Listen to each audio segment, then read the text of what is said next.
నీ అధికారంతో నీ భర్తను మార్చలేవు, గుర్తుపెట్టుకో. నీ పౌరుషాన్ని బట్టో, రోషాన్ని బట్టో, నీ ఆవేశాన్ని బట్టో నీ భర్త నీ బిడ్డలు మార్చుకోలేవు. నీ భర్తను మార్చుకోవాలని, నీ బిడ్డలు మార్చుకోవడానికి నీవు పరిశుద్ధమైన ప్రవర్తన జీవించాలి. ఒక తల్లి తన ప్రవర్తన బట్టి, ఒక తండ్రి తన ప్రవర్తన బట్టి, వారి పవిత్రమైన ప్రవర్తన బట్టి తమ బిడ్డలకి భయం కలిగి తెలిసినా నీ భర్త కూడా నీకు భయపడతాడు. ఎప్పుడు? నీ పవిత్రమైన ప్రవర్తన చూసి, ఏ కలంకం లేని నీ జీవితాన్ని చూసి, ఏ కలవశం లేని నీ జీవితాన్ని చూసి నీ భర్త ఏమండి ఎంత పాపములో బ్రతుకుతున్నవాడనే సరే వాడికి భయం వచ్చింది ఒకనొక సమయంలో.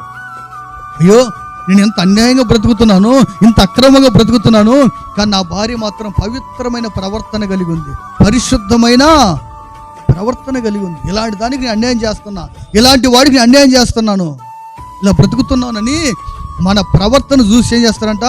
భార్య ప్రవర్తన చూసి భర్త ఎక్కడికి వస్తారంట? సన్నిధికి నడిపించబడతాడు.